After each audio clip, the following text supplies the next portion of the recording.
The man known to history as King George I was born on the 28th of May 1660 in the city of Hanover in north-central Germany in what was then the Duchy of Brunswick-Lüneburg. His father was Ernest Augustus, the Duke of Brunswick-Lüneburg. He would acquire further titles in subsequent years, notably that of Prince Bishop of Osnabrück, and, most importantly, the Prince Elector of Hanover, which he was awarded in 1692, a title of considerable importance within the Holy Roman Empire. George's mother was Sophia of the Palatinate, a large principality which controlled much of western Germany along the course of the River Rhine. She had familial ties to many of Europe's most prominent ruling families, notably in England, Scotland, and Ireland.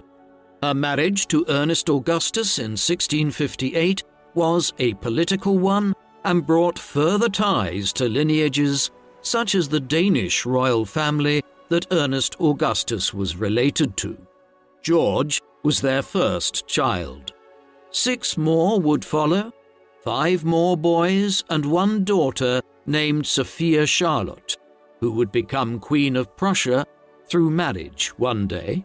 Of the boys, the younger sons would take up military careers, given that they were never realistically in line to succeed to the Hanoverian titles, though George would have a rivalry of sorts with the next oldest son, Frederick Augustus. Frederick was born in 1661, and there was a good possibility throughout much of his life that he would succeed to some of the Hanoverian lands, as the principle of primogeniture, whereby the firstborn son or daughter, where no sons were available, would succeed to the entirety of the family estate, was not legally established yet in Hanover by the second half of the 17th century, a legacy of the medieval era when dominions were often divided between several sons. The succession politics of Hanover were not the only complication at the time of George's birth. Germany in those days was a confusing patchwork of political entities. Back in the High Middle Ages and late medieval period, Germany had been divided into literally hundreds of different political entities, some being large duchies, margravates, principalities and counties, others being small free cities and territories, while many bishops and other ecclesiastical lords also ruled small states themselves. All of these were loosely confederated under the umbrella of the Holy Roman Empire, with an emperor elected by 7 electors from amongst the most powerful German states, though the imperial office by the 17th century was virtually a hereditary title for the Austrian House of Habsburg. A process of centralization had been underway in the 16th and 17th centuries, with many of the smaller states being absorbed by their larger neighbors, but even so, there were still well over 100 German states by the time George was born. The Duchy of Brunswick-Lüneburg was one of the larger ones. Thus, George was born into a family of substantial political power in 17th century Germany. To make matters even more confusing, some of these states were Lutheran Protestant, some were Roman Catholic, and others still adhered to the Reformed or Calvinist branch of Protestantism. These religious divisions had led to a century and a half of political tension in Central Europe following the Protestant Reformation, and when George was born in 1660, the Holy Roman Empire was still recovering from the 30 Years' War, which, between 1618 and 1648, had led to devastation across Germany as the Austrian Habsburgs tried, unsuccessfully, to enforce Catholicism across Central Europe. George's childhood was a relatively happy one by all accounts. His mother doted on him and his siblings to a degree uncommon amongst the upper aristocracy at that time. He was evidently not his parents' favourite, but he was viewed as a good eldest child, one who was conscientious, sober, and responsible from a young age, necessary qualities in a political heir. He received an education from the governor and receptor of the household until his 15th year in 1675, learning to speak and write in German, French, and Latin. His main interests early on, however, lay in hunting and riding, and he and his father bonded over these activities. That same year of 1675, when his formal education ended, he also began his career as a military officer, campaigning with his father against the French and allied with the Dutch in the Franco-Dutch War. George was present at the Battle of Contzabrucke late that summer and took part in several more campaigns in 1676 and 1677. In 1679, he was afforded the title of Duke of Hanover, a sign of his position as senior heir to his father. With this title, he was sent to England in 1680 to visit the court of King Charles II there and to spend some time at Oxford, where he was given an honorary degree. It remains a matter of debate as to whether or not marriage negotiations were tentatively entered into for George to marry King Charles's niece, Anne. In any event, they resulted in nothing if they were. Back in Germany after his English trip, an arrangement was worked out whereby George would marry his first cousin, his uncle Georg William's daughter, Sophia Dorothea. This union was arrived at as a means of preventing the splitting up of the family lands and to solidify George's future financial situation by uniting Hanover with the Celle lands that his uncle controlled. It was hardly an ideal basis for marriage and would end in tragedy for her years later. In the short term, it resulted in children after they married in November 1682, George being 22 years of age and his bride just 16. A boy named George Ludwig was born almost exactly a year after the marriage. The second and last child, a girl named Sophia Dorothea, after her mother, was born 4 years later in 1687. Many years later, she would marry Prince Frederick William I of Prussia, a marriage from which came a child named Frederick, who became Frederick II. Thus, George was the grandfather of the Prussian ruler who became known as Frederick the Great, the man who was responsible for Prussia's emergence as a great European power in the 18th century. Not long after he married Sophia Dorothea, George was involved in one of the most seismic events in early modern European history, though one that is largely forgotten about today. For 300 years since the late 14th century, the Ottoman Turks had been expanding their control over the Balkans, while their empire eventually grew to include the Levant and most of North Africa as well, meaning that Ottoman fleets controlled much of the Mediterranean Sea. Since the 1520s, they had controlled most of Hungary and other parts of the Carpathian Basin. Now, in 1683, the Grand Vizier of the Ottoman government, Kara Mustafa Pasha, attempted to capture the city of Vienna from the Austrian Habsburgs and laid siege to the Austrian capital with an army of 150,000 men. The city was comparatively underdefended and would surely have fallen to the Turks had a grand alliance of Christian states of Central Europe not been formed by John III Sobieski, King of Poland and Grand Duke of Lithuania. Hanover contributed to the relief effort and George headed along to campaign to Vienna, fighting in the Great Battle of Vienna on the 12th of September 1683, a clash which resulted in Christian victory and stopped an Ottoman expansion into Central Europe. The brothers continued to campaign against the Turks periodically in the years that followed, as an alliance of Christian states in Central Europe became determined to push the Ottoman Empire back and ensure it never posed a threat to Vienna again. Eventually, in 1791, George's brother Frederick would be killed while campaigning. By then, though, the possibility that George and he would split the Hanoverian dominions between them was gone.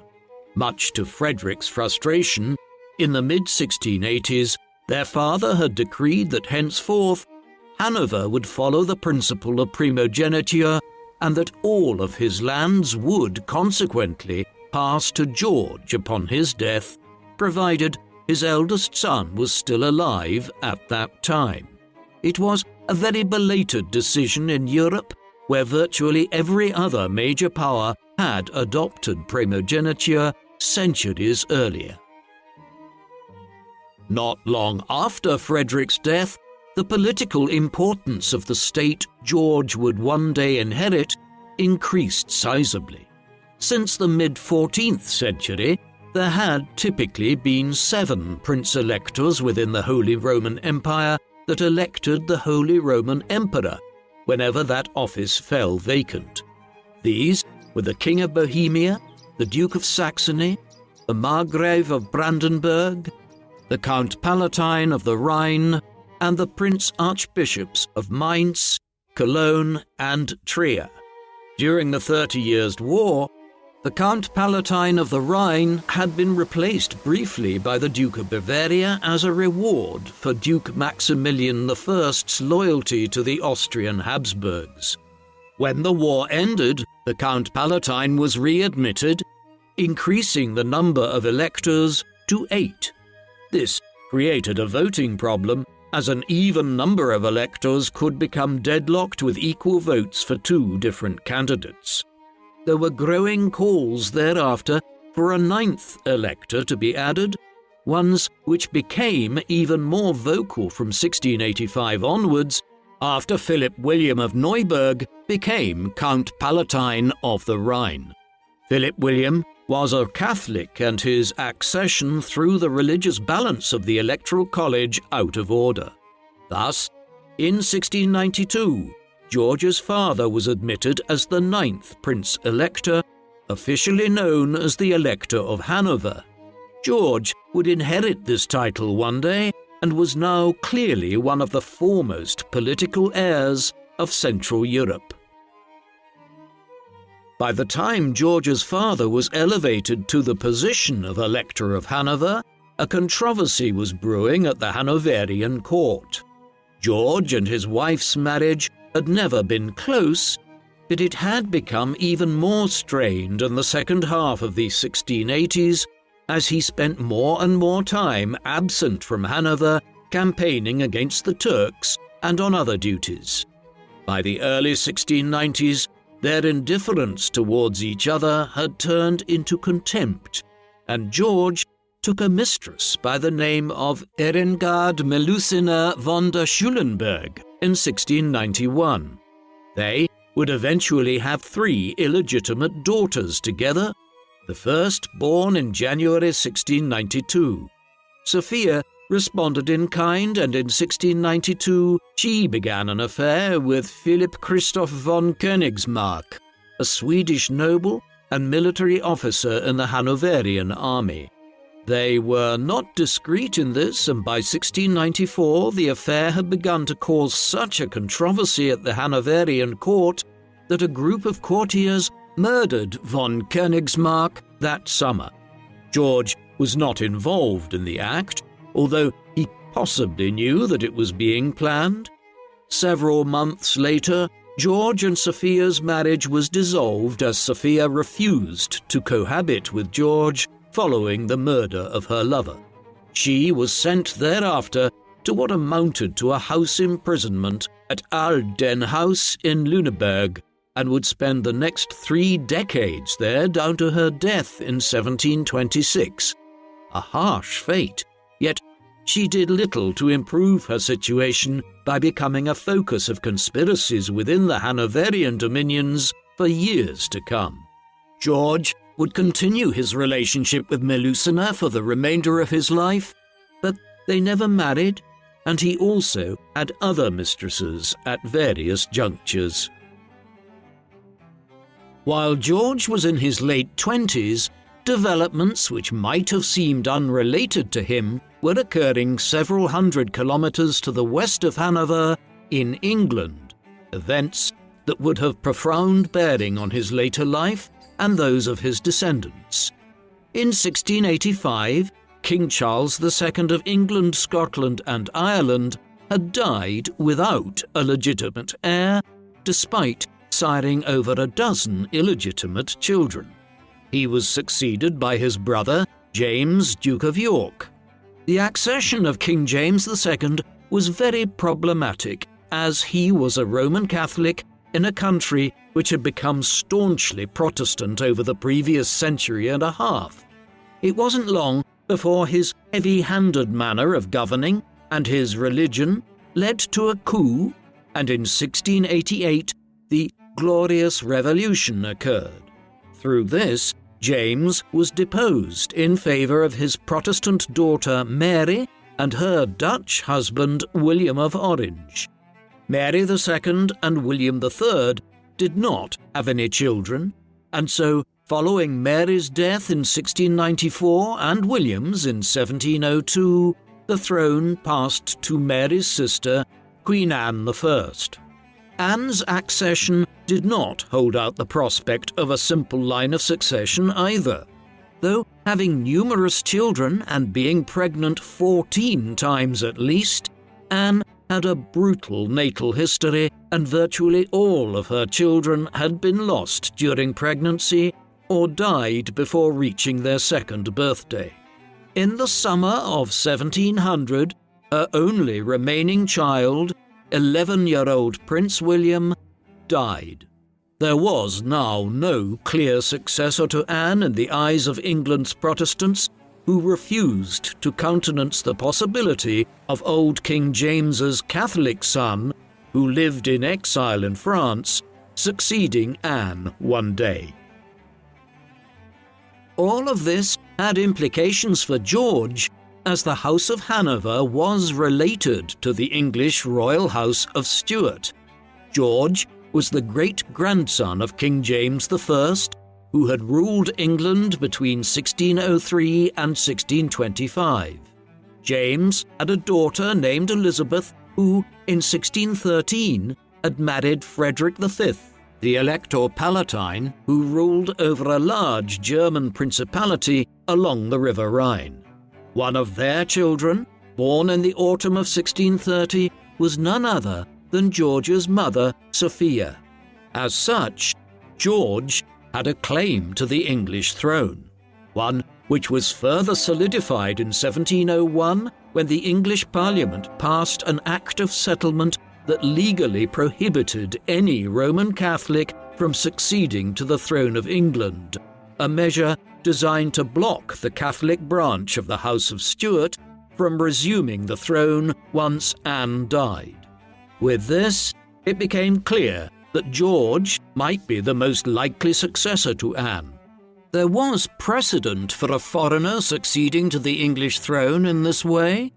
After all, George's great-grandfather, King James I, was a Scotsman who had succeeded to the English throne back in 1603 by right of being the great-great-grandson of King Henry VII of England, the founder of the Tudor dynasty back in 1485.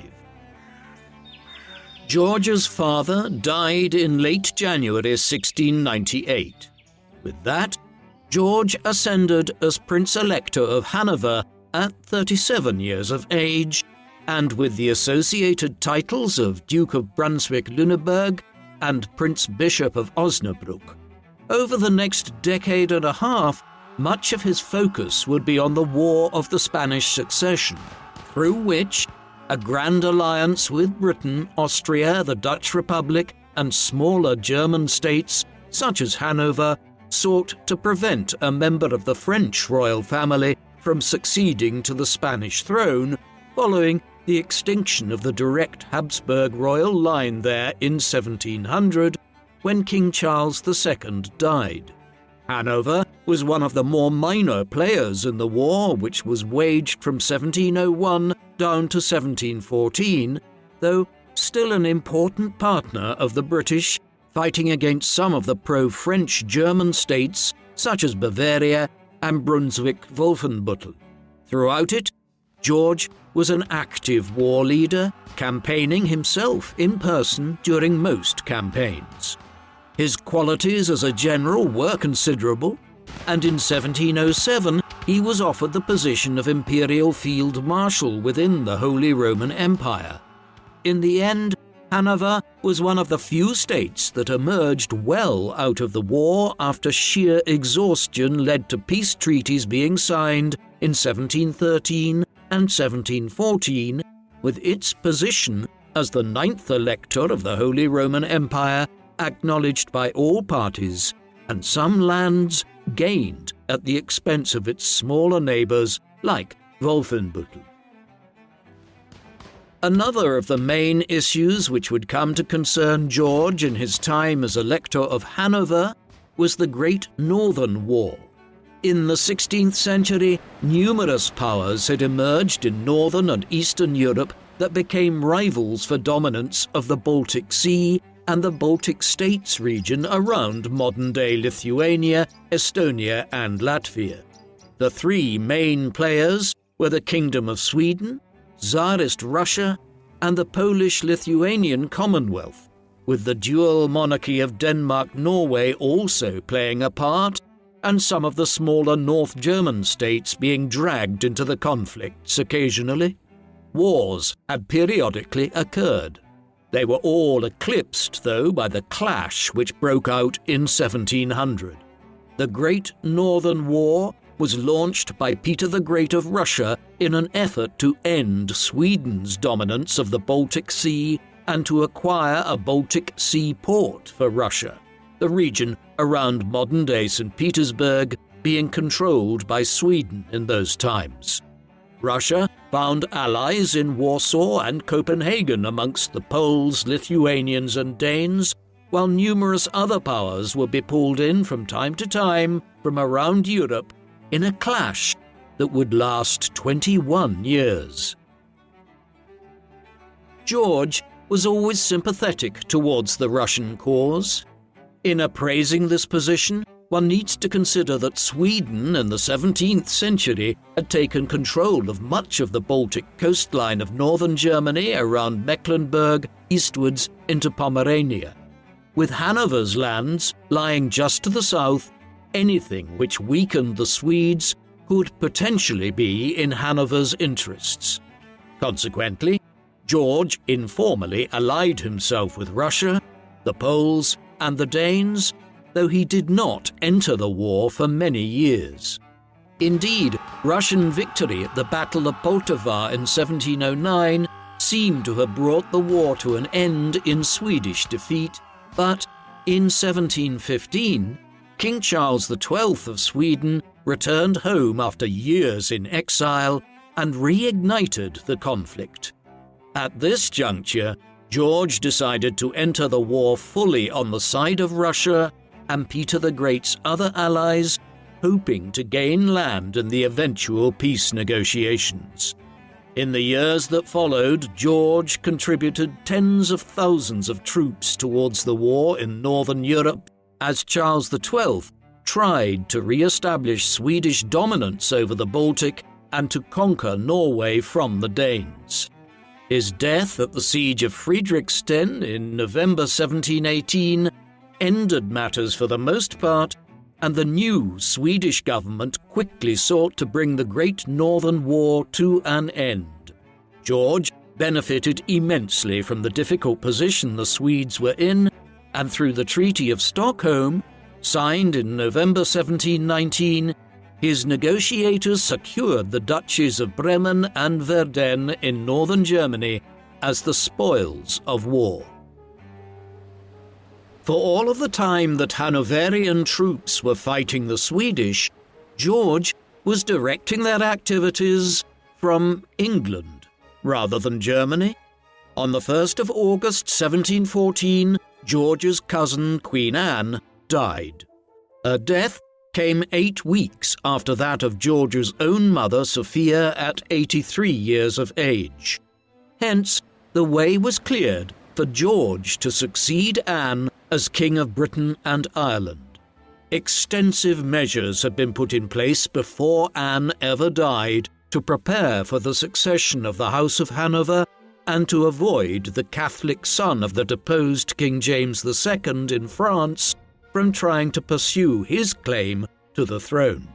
Thus, in an age before telecommunications of any kind, George had already been proclaimed as the King of Britain and Ireland in London long before he even knew that Anne was dead. It would be days before he learned of the events, and then it took several weeks for the preparations to be made for him to travel to England and to enter London as the new monarch. Subtle signs of his accession were seen in the royal documentation which was associated with the succession, the new king signing documents with the anglicised version of his name, George, with an E, rather than the German Georg, without an E, within days of ascending to the throne. George landed at Greenwich near London on the 18th of September 1714 with a large party of German nobles and courtiers, including his mistress and his children. 2 days later, the royal party entered London around midday, the procession proceeding slowly through the capital over a course of several hours, so that the over 500,000 inhabitants of the city had a chance to see their new monarch in an age when the physical presence of the king and his image on coins were the only real mechanisms for projecting royal power into the public domain. All told, it was a fairly seamless succession, given the variables involved and the threat of the plans being destabilized in a country where many people were distinctly unhappy with the idea of a German dynasty ascending as the royal family, no matter their relation to the House of Stuart. Matters were not helped by the fact that George arrived in England unable to speak the language of his subjects, although he could converse in French with many people in government and with the nobility, as this was the lingua franca of European court society in the 17th and 18th centuries. Nevertheless, it was not a good look for a man who was either fully or partially proficient in German, French, Latin, Dutch, and Italian to have not bothered to begin learning English years earlier in expectation of becoming King of Britain. While the Hanoverian succession had been effected with few problems in London when George and his court arrived there in September, the signs of discontent were more tangible elsewhere. Riots and public disorder offences rose in the weeks that followed George's arrival in England in cities and towns across the country, peaking on the 20th of October, the day of the new king's coronation at Westminster, a service which was normally carried out in English, but which was celebrated in Latin so that George and his courtiers from Germany could understand what was being said. As undesirable as the riots were, they paled in significance to what occurred north of the border in Scotland. Tensions were still running high in Scotland in 1714 as a result of the 1707 Act of Union, which had joined the monarchies of England and Scotland into the new entity of Great Britain and had brought the Scottish Parliament to an end as well. In the months following the accession, many nobles there, led by the Earl of Mar, began plotting to restore the House of Stuart by declaring their support for James II's son, James Edward Stuart. In August 1715, they launched a short-lived rebellion in the Scottish Highlands. It proved relatively easy to suppress it by the end of the year, though corresponding revolts had been planned in Scotland and in parts of England around Bristol and along the southern ports. Had the Jacobite uprising been better planned, and had the Dutch not sent thousands of troops to Britain on short notice to honour the terms of a treaty signed with the English government in Anne's time, through which they had promised to aid in ensuring that George ascended to the throne smoothly, things could have played out very differently. As it was, George's regime survived this initial scare quite easily. The political system in the country George had arrived to rule was substantially different to what he was used to in Hanover. Hanover was still an autocratic principality where the elector prince ruled in association with ministers and bureaucrats that he selected personally. Britain, by way of contrast, was already well along the way to becoming a fully fledged modern constitutional monarchy.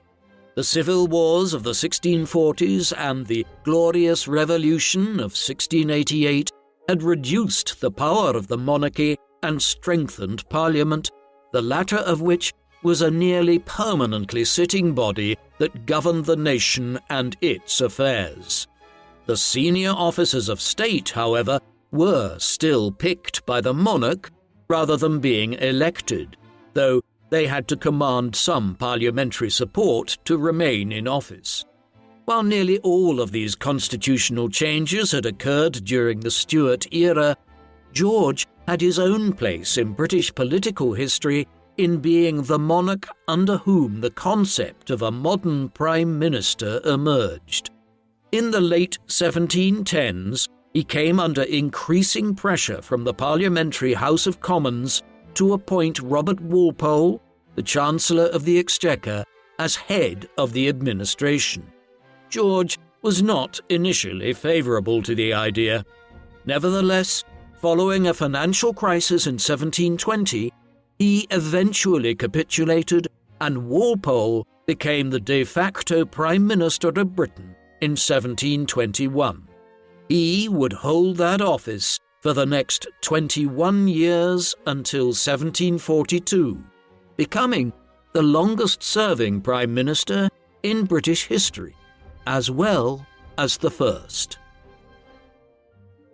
While Walpole did dominate the government from 1721 onwards, George was not averse to playing some role in British political affairs. He had demonstrated this in 1717 when he pushed for the agreement known as the Triple Alliance. This was agreed between Britain, the Dutch Republic, and France, and was a major reorientation of European politics. For decades since the Franco-Dutch War broke out in 1672, England and the Dutch had generally been in conflict with France. The death of King Louis XIV in 1715 opened the way for realignment in such a way that would prevent the near-constant state of war that had existed between 1672 and 1714, with the Franco-Dutch War, the 9 Years' War, and the War of the Spanish Succession having mired Western and Central Europe in conflict for 28 of those 42 years. The alliance was also formed as a means of signalling to Spain, which felt betrayed by the losses it had sustained at the end of the War of Spanish Succession, not to seek a new war with the hope of French aid. The Triple Alliance of 1717 was more of a non-aggression pact than a full military alliance, but it was effective all the same. In contrast to his time as Elector of Hanover, George's reign as King of Great Britain was markedly peaceful, with no major wars enveloping Europe again until the War of the Austrian Succession broke out in 1740. There were other issues which arose during the reign between George and some political groupings in England. One concerned religion and his attitude towards the Church of England. George was a Lutheran, a moderate Protestant. On the surface, this posed little problem, but England had a complicated religious landscape in which Protestants were not simply opposed to Catholics. There were both moderate and radical forms of Protestantism, Anglicans, who conformed to the Church of England being the more moderate wing, while others were favourers of Calvinism, or Puritanism as it is termed in England. Both sides feared that George would prove either too moderate or too radical. In the end, he outflanked both sides by steering a via media, favouring a politique approach to religion, the primary goal of which was avoiding religious controversy of all kinds. Catholicism was the enemy in George's eyes, and so he sought to dampen religious tensions amongst Protestants. Elsewhere, when it came to Parliament, George was forced to make concessions in the form of the Peerage Bill of 1719, a piece of legislation which was introduced to halt the creation of new peers or nobles out of a general concern that too many Germans were being awarded British noble titles following the Hanoverian succession. The Peerage Bill was as much directed against the Prince of Wales as it was against the King himself. George's son, the future King George II, was a forceful figure who tried to play a role in British political life in the first years of his father's reign in Britain. This soon led to conflict between father and son in a relationship which had always been strained. Matters came to a head in 1717 over the arrangements for the baptizing of the Prince of Wales's son, George's grandson, Prince George William. The ceremony descended into an argument between the Prince of Wales and the Duke of Newcastle, leading to a challenge of a duel. Annoyed by this public display of impetuosity by his son, a rift ensued between king and prince, one that dragged on well into 1718. They were eventually reconciled to some extent, but the relationship between George and his heir was always a strained one. It is difficult to get a sense of who the man that was managing this transition in British government was. Historians have tended to view George as one of the most elusive and secretive of all the country's monarchs. There were contradictions. For instance, his correspondence with his daughter, Sophia Dorothea, indicates a loving parent. On the other hand, his treatment of his wife, Sophia's mother, was abysmal. The same contradictions existed when it came to his role as monarch.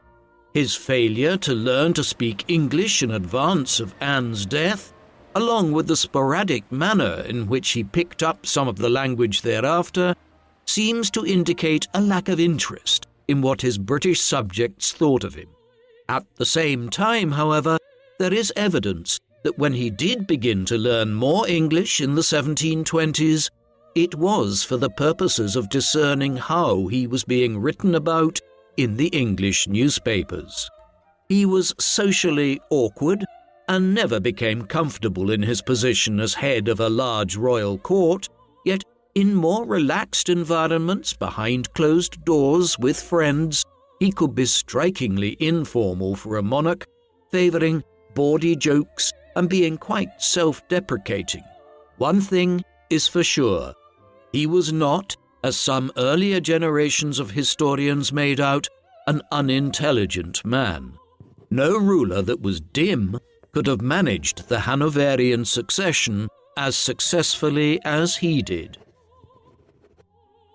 Although he was not naturally inclined to be a sociable figure, George attempted to make himself a more publicly visible ruler in England than he had been in Hanover, the better to foster a closer relationship with his new subjects and offset the chances of any further revolts, such as those which had already marked the first year of his reign. A notable element of this was his public feasts that he held at one of the more prominent royal residences of the 18th century, Hampton Court. During the summers, he would invite dozens of guests to these feasts, held on the grounds of this location, while more still would be invited to attend the gardens there, where George would progress in the evenings, meeting his subjects and hearing their petitions. Through these interactions and his own efforts, he slowly began to learn English. How fluent he became has been debated, but there are government documents from the 1720s, years after he arrived in England, which demonstrate that he was able to read English to a certain extent by that time.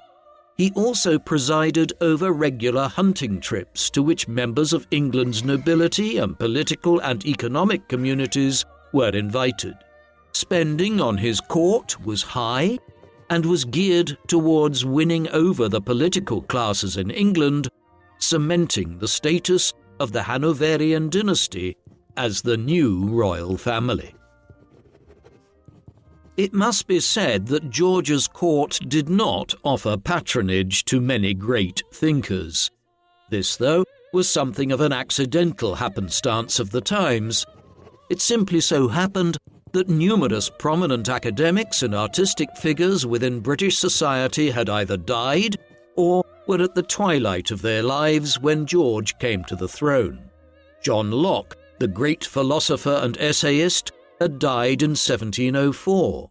Christopher Wren, the brilliant architect who oversaw the reconstruction of London following the Great Fire of 1666, was still alive, though his foremost accomplishments were behind him when George came to England, and Wren died in 1723. Isaac Newton, the father of modern physics and one of the most accomplished scientists in human history, was kept on as Master of the Royal Mint by George, though he was already in his 70s at the time of the Hanoverian succession, and his most pioneering work lay behind him. Others, such as the poet Alexander Pope, who were in the full prime of their career, were satirists of the royal court. While there was no Wren, Locke, or Newton in their full brilliance for George to patronize, he did support the London theatres in the cultural sphere, with the Haymarket Theatre opening its doors in the capital in 1720. The king frequented the London theatres when productions of French plays by the likes of Molière, Corneille, and Racine were being staged, his limited grasp of English reducing the degree to which he favoured English playwrights. If there was one brilliant cultural figure associated with George's court in England, it was surely the composer George Frederick Handel.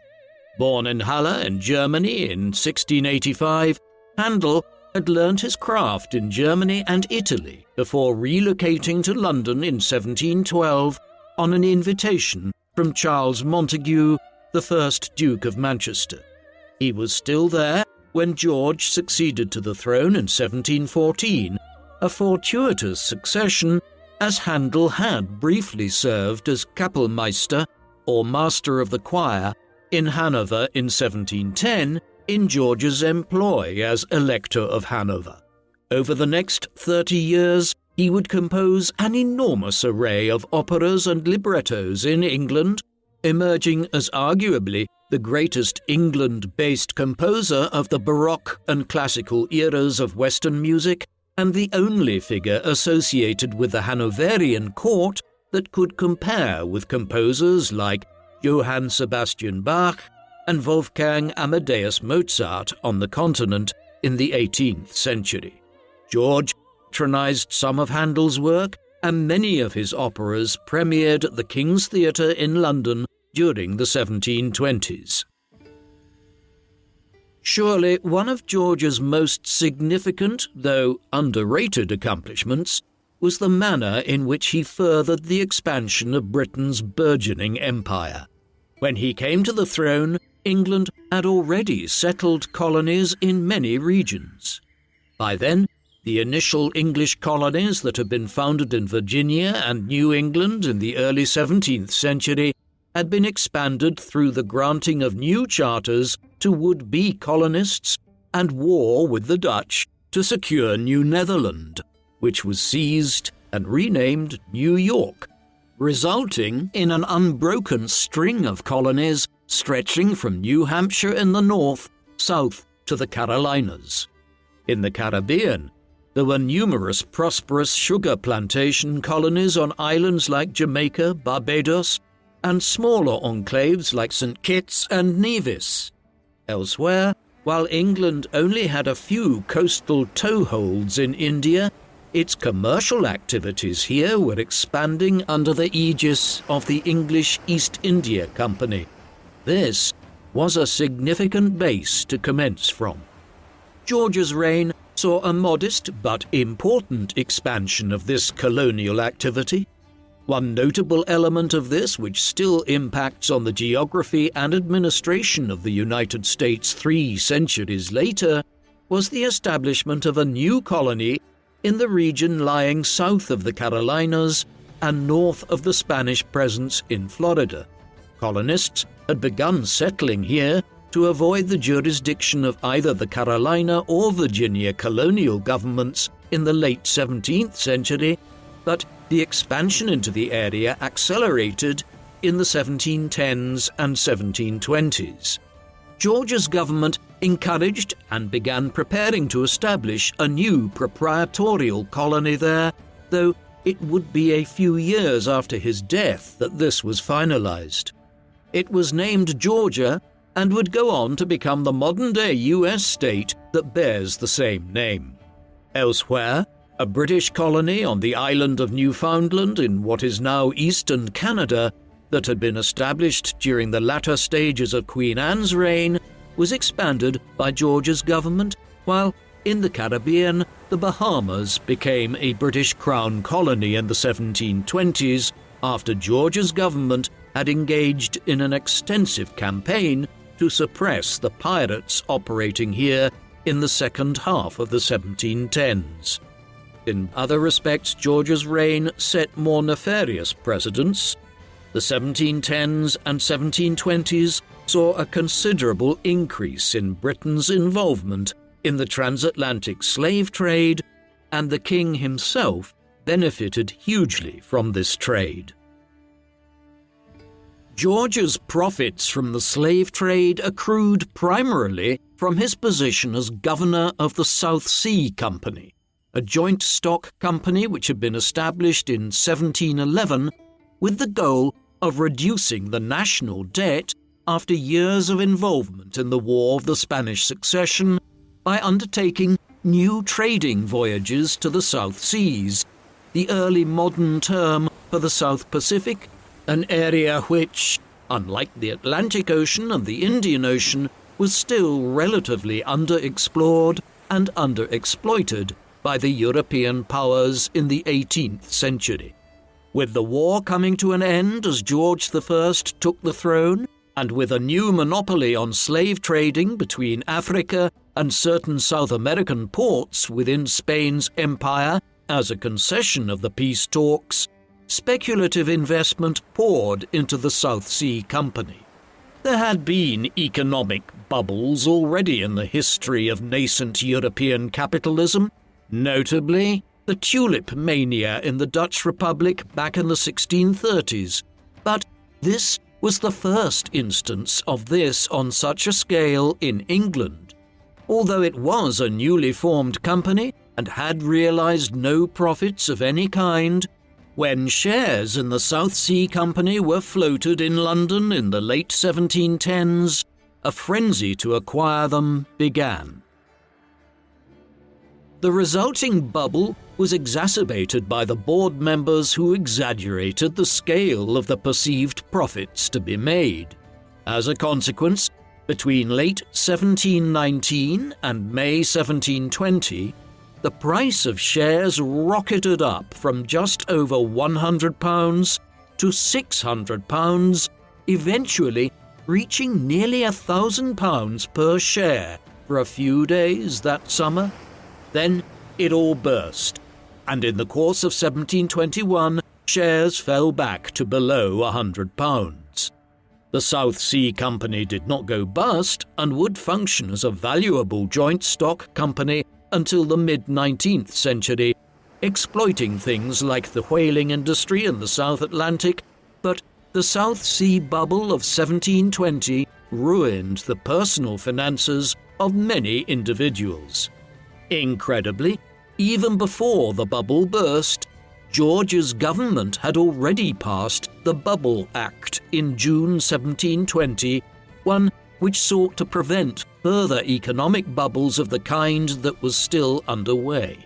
Bizarrely, even as the government was legislating against it, speculators continued to invest in the bubble. Beyond these colonial ventures, George's reign saw a reaffirmation of what is often termed the blue water policy in Britain's imperial history.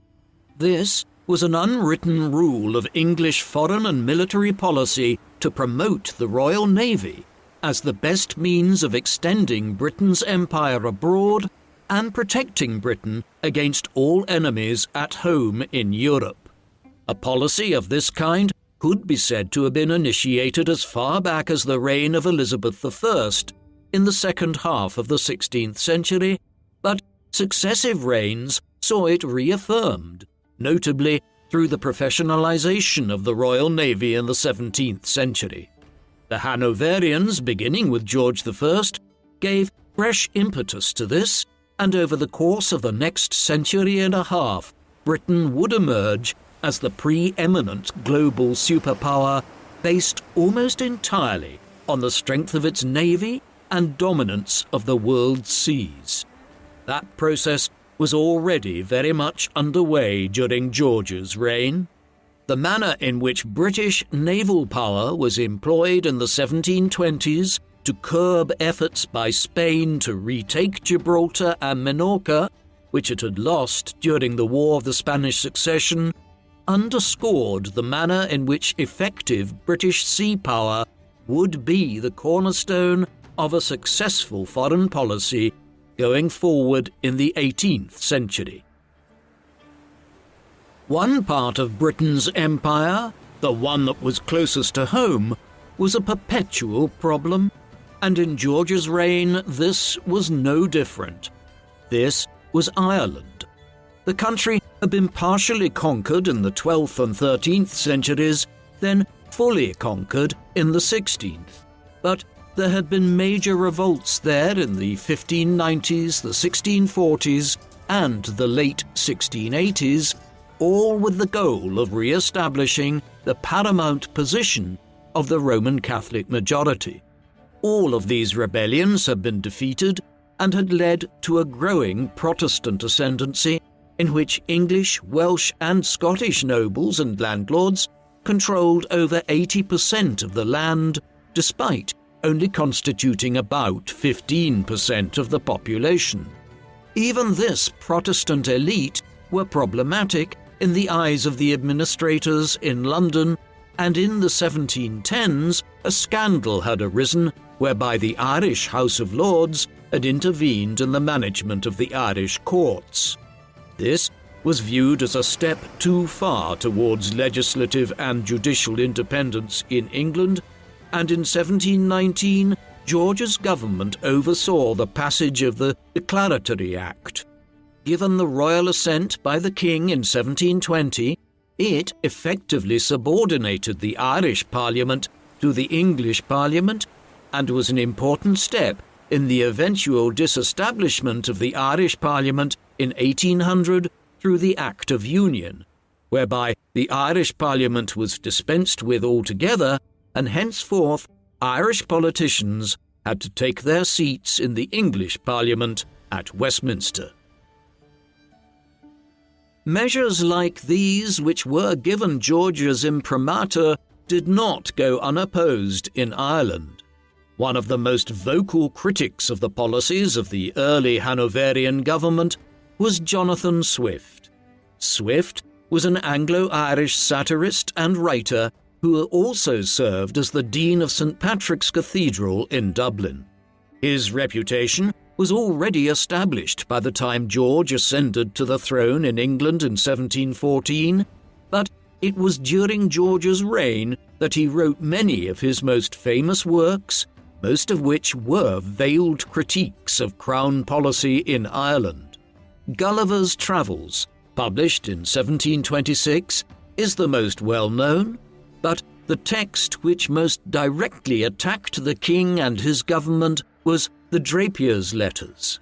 These were a series of 7 pamphlets published in 1724 and 1725 in response to the granting of a license to produce copper coins in Ireland to William Wood, an ironmonger and manufacturer. The license was highly unorthodox and was only granted to Wood in 1722 because he had paid a huge £10,000 bribe to George's long-term mistress and the mother of his younger children, Melusine von der Schulenburg. In attacking Wood and the manner in which he had received his license to mint coins by bribing the royal mistress, Swift was taking a major risk, and the texts were published pseudonymously under the name M.B. Drapier, though it was widely known that Swift was the author.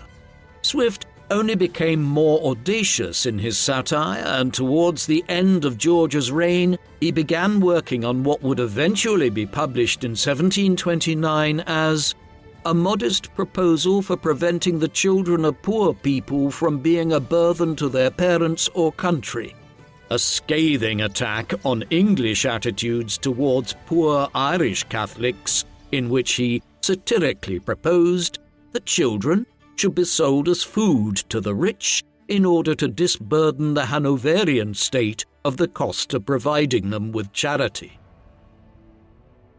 To add to the many overseas realms that George had to manage, he still had the government of Hanover to oversee. Unlike Britain, Ireland, and the British colonies in North America and the Caribbean, the German lands remained directly under George's control and were not subject to oversight by the British Parliament or George's ministers in England. Although he lived for most of his life after 1714 in England, George returned to Germany periodically, visiting in 1716, 1719, 1723, and again in 1725, the latter visit carrying on into early 1726. In total, he spent approximately 2.5 years in Hanover between 1714 and 1727. During one of these visits, he finalized the Treaty of Charlottenburg, through which an alliance was formalized between Britain, Prussia, and the electorate of Hanover, though many of the terms outlined in it, including marriage alliances that would involve George's children and grandchildren, were never followed through on. The episode is indicative of the international diplomacy which generally ensued when George visited Hanover, though the day-to-day governance of his German dominions was placed in the hands of administrators such as Andreas Gottlieb von Bernstorff and Hans Caspar von Bothmer, whom George trusted implicitly to run affairs in his absence. More generally, George was at his happiest in these years when visiting home, and the role of being King of Britain and Ireland was evidently a burden on him rather than a sought-after desire. George's final years were ones of increasing retirement. He allowed Walpole to continue running the government and stepped back even further from day-to-day administration. The few acts which he did engage in were symptomatic of this. For instance, George is generally credited with creating the Order of the Bath, one of Britain's highest chivalric honour classes, in 1725, junior today only to the Order of the Garter and the Order of the Thistle. But the new honour was really Walpole's design, as he developed a new honour which he could use to reward his own allies and it became a form of patronage offered by him as Prime Minister rather than by the king as monarch. Elsewhere, the Treaty of Charlottenburg was followed by the Treaty of Hanover in 1725, through which Britain, Hanover, Prussia and France allied with one another in response to the signing of the Treaty of Vienna months earlier, which had seen Austria and Spain draw closer to one another. The effects of this were considerable. For decades, Britain had been closely aligned with Austria, but George's reign saw this alliance ended and a reorientation to draw closer to Prussia, the emerging German power. Beyond such concerns, George spent much of his later years engaging with his growing brood of grandchildren.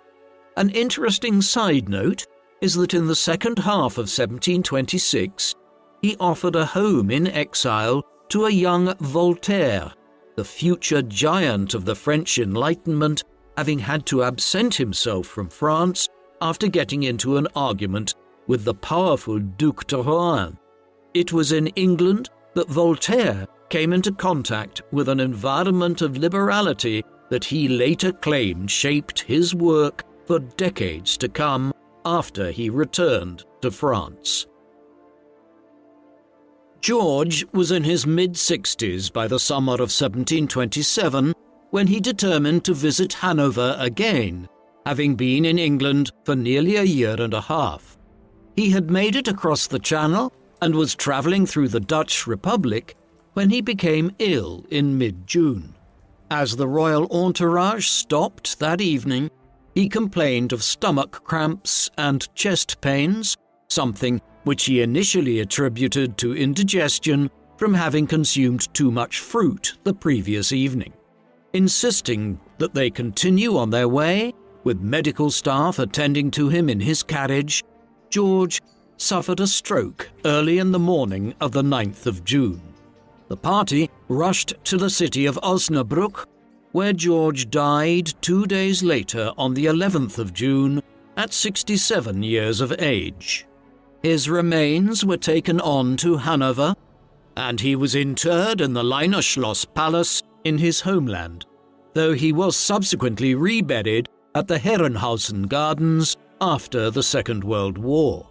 George was the last reigning British monarch to be buried outside of England, and just one of 6 since the Norman Conquest to be so, the others being William the Conqueror, Henry II and Richard I in the 11th and 12th centuries, James II in France as a result of his being deposed in 1688, and Philip II, who was buried in Spain, the realm he governed for decades in the 16th century after his wife, Mary Tudor, died in 1558. As such, George's burial in Germany was a very unusual development for an English monarch. George's reign in many ways laid the foundation for the massive expansion of the British Empire over the next century. During the reign of his son and successor, King George II, which lasted down to 1760, Britain's commercial and colonial interests grew, with the first array of large conquests in India in the mid-1750s, around the same time that Britain was displacing the French from Canada. Not long afterwards, James Cook would begin his expeditions to the South Seas, around which there had been so much speculative investment in George's time, exploring much of the Pacific Ocean and paving the way for British colonization of Australia, New Zealand, and Tasmania. By the time George's great-grandson, King George III, died in 1820, the sun rarely set on the British Empire, and Britain had emerged as the wealthiest nation in the world, the home of the Industrial Revolution and modern capitalism. That this was possible was owing to the political stability at home in England which ensued from the Hanoverian succession. George I is a generally underappreciated British monarch. There are plenty of reasons why this is the case. Britain, for instance, did not fight in any major war during his reign, other than playing a small role in the Northern War, and he was a generally uncontroversial monarch. His reign was rather dull, in a sense, by comparison with the civil wars and political battles which characterized England's history in the 17th century, or indeed the much more colourful reign of his great-grandson George III, in whose time the American Revolutionary War was fought, the British Raj was formed, Britain led resistance to the French Empire of Napoleon Bonaparte, and the Industrial Revolution began. But, in a way, what Britain needed in 1714, when George came to the throne, was a dull monarch, one who would oversee the Hanoverian succession without arousing too much animosity, and who allowed the British political, economic and colonial system to continue evolving in the way it had been for decades, resulting in a growing commercial system and a constitutional monarchy that was beginning to resemble a modern parliamentary democracy. George might not have been a great monarch, but he was an ideal monarch to establish the Hanoverian dynasty and put Britain on the path to becoming the world's preeminent superpower in the 19th century. What do you think of George I? Was he, in many ways, Britain's most underappreciated monarch who, in his own uncontroversial way, steadied the British ship of state during the Hanoverian succession, and then paved the way for Britain's rapid imperial expansion in the 18th and 19th centuries? Please let us know in the comments section, and in the meantime, thank you very much for watching.